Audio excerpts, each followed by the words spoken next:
আসসালামু আলাইকুম, কেমন আছেন সবাই? আশা করি সবাই ভালো আছেন। বর্তমানে ইরান, আমেরিকা, ইসরায়েল যুদ্ধের কারণে সৌদি আরবের হিউজ পরিমাণ ফ্লাইট ক্যান্সেল হচ্ছে। যারা সৌদি আরব থেকে যাবেন বা সৌদি আরবে আবার আসবেন, সকলেরই ম্যাক্সিমাম ফ্লাইট বাতিল হয়ে যাচ্ছে একমাত্র যুদ্ধের কারণে। বাংলাদেশ এয়ারলাইন্স ৩, ৪, ৫, ৬, ৭, ৮, ৯ সবগুলো ফ্লাইট তারা ক্যান্সেল করছে। এখন আবার ১০, ১১ ফ্লাইটের একটা শিডিউল দিছে, হতে পারে সেটাও কিন্তু ক্যান্সেল হয়ে যেতে পারে, কারণ মধ্যপ্রাচ্যে যেই সংঘাতগুলো এগুলা দিন দিন বেড়েই যাচ্ছে। তো এখন কথা হলো যে যাদের ফ্লাইট বাতিল হয়ে গেছে, বাংলাদেশ এয়ারলাইন্সের ফ্লাইট যাদের বাতিল হয়ে গেছে, বিশেষ করে দাম্মাম প্রবাসীদের জন্য, তো তারা কি করবেন এবং সেই ফ্লাইটগুলো আপনারা রিশিডিউল আপনারা কিভাবে নেবেন একেবারে খরচ ছাড়া। আপনি চাইলে আপনি যেই এজেন্সির কাছ থেকে টিকিট কাটছেন সেই এজেন্সির মাধ্যমে আপনি সেটাকে বাতিল করে আবার রিশিডিউল করে আপনি নতুন করে টিকিট কাটতে পারবেন রিয়াদ থেকে, বা রিয়াদে আসবেন বা রিয়াদ থেকে যাবেন, সেই ক্ষেত্রে আপনার খরচ হবে। আর যদি আপনারা বাংলাদেশ এয়ারলাইন্সের অফিসিয়াল একদম তাদের নিজস্ব অফিস থেকে যদি আপনারা এটাকে রিশিডিউল করাতে চান, তাহলে সেখানে আপনার কোনো খরচ হবে না, তবে সেখানে আপনার অগ্রাধিকার সূত্রে আপনাকে রিশিডিউল দেওয়া হবে। বিশেষ করে যাদের ফ্লাইট অলরেডি বাতিল হয়ে গেছে, অর্থাৎ আপনি যদি ৭ তারিখের ফ্লাইট বাতিল হয়ে যায় তাহলে আপনি সেটার অগ্রাধিকার পাবেন। ৮ তারিখ, ৯ তারিখের ফ্লাইট বাতিল হয়ে গেলে আপনি সেটার অগ্রাধিকার পাবেন। যদি কেউ অগ্রিম রিশিডিউল নিতে চান তাহলে সেক্ষেত্রে আপনি অগ্রাধিকার নাও পেতে পারেন। ঠিক আছে?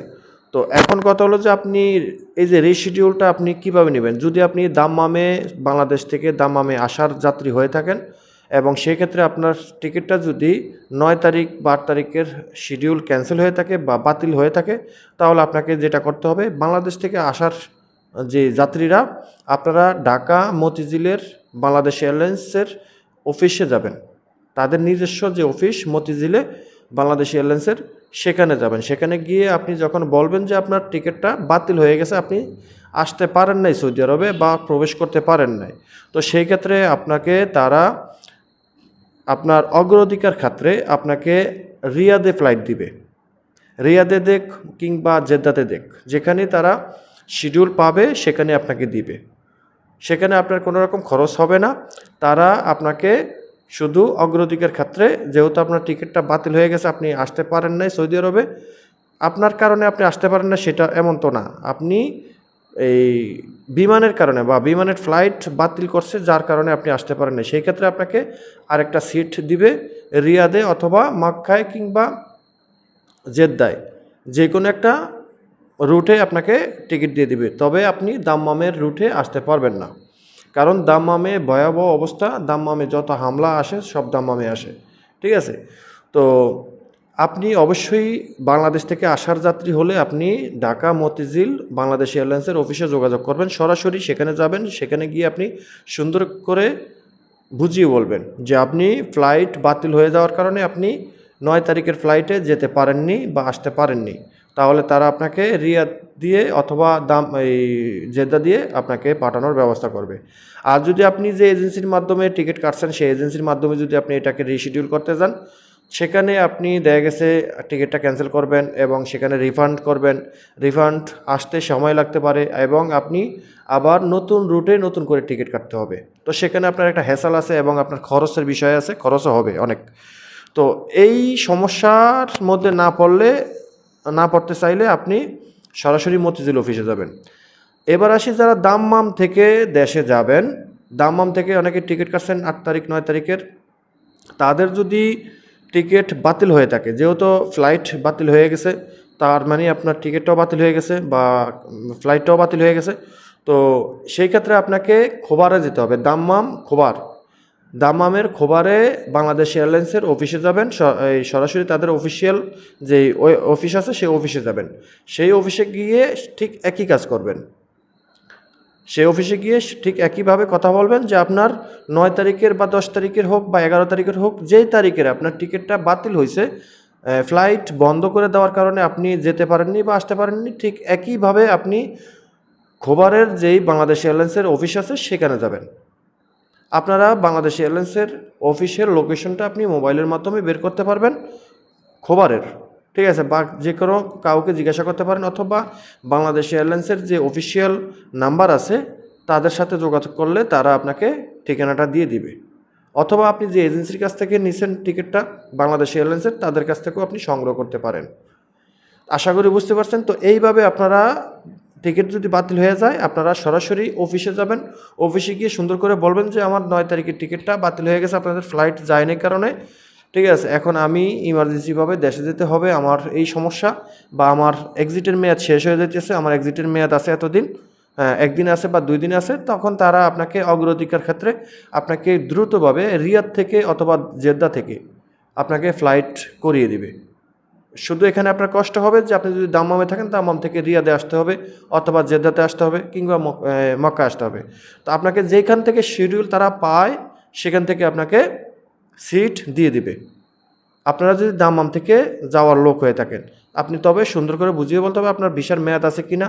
যদি দেখেন যে আপনার ভিসার মেয়াদ আছে, ছুটির মেয়াদ আছে, তো আমি আপনাকে বলবো যে আপনি রিশিডিউল করেন, এটা অবশ্যই প্রয়োজন।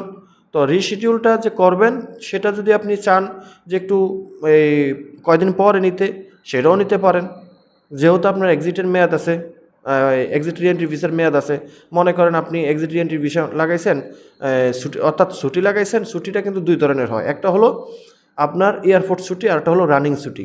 তো যাদের রানিং ছুটি তাদের ক্ষেত্রে কিন্তু এটা একদম ইমার্জেন্সি প্রয়োজন হয়, কারণ আপনার যেহেতু দাম্মাম থেকে ফ্লাইটটা ক্যান্সেল হয়ে গেছে বা বাতিল হয়ে গেছে, তখন তারা যখন দেখবে যে আপনার ছুটিটা রানিং ছুটি, আপনি তাদেরকে বলবেন কিন্তু যে আপনার ছুটিটা কিন্তু রানিং ছুটি, ঠিক আছে। আপনি সৌদি আরব থেকে দাম্মাম খোবারের থেকে যদি আপনি এটা রিশিডিউল করাতে চান অফিস থেকে গিয়ে, তাহলে সেখানে বলবেন যে দেখেন আমার ছুটিটা কিন্তু রানিং ছুটি, আমার সময় নাই, আমার ছুটি কম, বা আমার ছুটিটা চলতেছে অলরেডি রানিং ছুটি, এয়ারপোর্ট থেকে না। তো তখন তারা আপনাকে ইমার্জেন্সিভাবে রিয়াদ হোক দামাম হোক যে কোনো এক জায়গা থেকে শিডিউল দিয়ে দিবে, ঠিক আছে।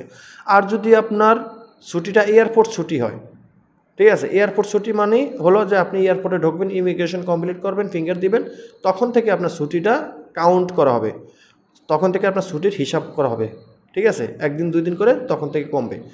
তো সেই ক্ষেত্রে আপনি হয়তো সিটটা 2 দিন পরেও পেতে পারেন, বা তারা যদি দেখে যে আপনার ছুটিটা, বা তারা আপনাকে জিজ্ঞাসা করবে যে ছুটিটা রানিং ছুটি কিনা বা এয়ারপোর্ট ছুটি কিনা।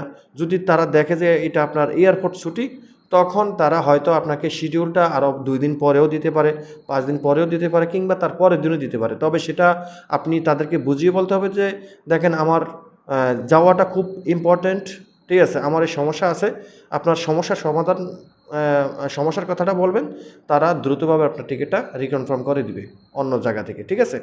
আর বাংলাদেশ থেকে যারা আসবেন তারাও ঠিক একই কাজ করবেন যে আপনার ছুটির মেয়াদ কতদিন আছে। আপনি যদি দেখেন যে আপনার ছুটির মেয়াদ 1 দিন বা 2 দিন আছে, কারণ আমরা বেসিক্যালি অনেকে কিন্তু যে ছুটির রিটার্ন টিকিটটা নেই সেটা কিন্তু ছুটির মেয়াদ শেষ হওয়ার 2 দিন বা 3 দিন আগে নেই। ম্যাক্সিমাম ক্ষেত্রে দেখছি যে আমরা যে 3 দিন আগে নেই বা 2 দিন আগে নেই, ঠিক আছে। তো এই মুহূর্তে আপনারা যারা সৌদি আরবে আসবেন ছুটি কাটিয়ে, আমি আপনাদেরকে বলবো অন্তত হাতে 10 দিন থাকা অবস্থায় আপনারা টিকিট নেন, অন্তত হাতে 10 দিন থাকা অবস্থায় আপনারা টিকিট নেবেন যদি টিকিট না নিয়ে থাকেন, ঠিক আছে। আর যদি কনফার্ম করেন বা আপ ডাউন টিকিট কাটেন, তাহলে আমি বলবো আপনারা ছুটির মেয়াদ শেষ হওয়ার অন্তত 10 দিন আগে মানে রিটার্ন টিকিটটা করে নেবেন, তাতে আপনার জন্য ভালো। কারণ আপনার একটা টিকিট যদি ক্যান্সেল হয়ে যায় সেটা রিশিডিউল বা আবার রিকনফার্ম করতে করতে দেখা গেছে আবার 2-3 দিন সময় লাগতে পারে, তাতে আপনার হাতে যেন সময় থাকে, ঠিক আছে। তো আপনারা অফিসে গিয়ে বলবেন যে আমার ছুটির মেয়াদ 2 দিন আছে বা 1 দিন আছে, আমার ইমার্জেন্সি যেতে হবে, না হয় আমার ভিসাটা ক্যান্সেল হয়ে যাবে, তারা কিন্তু আপনাকে অগ্রাধিকার দিবে 100%, ঠিক আছে। কারণ এটা বাংলাদেশ এয়ারলাইন্স থেকে তারা জানিয়ে রাখছে। সবাই ভালো থাকবেন, ভিডিওটা শেয়ার করে দেবেন, চ্যানেলটি সাবস্ক্রাইব করে পাশে থাকা বেল আইকনটা অন করে রাখবেন। আল্লাহ হাফিজ।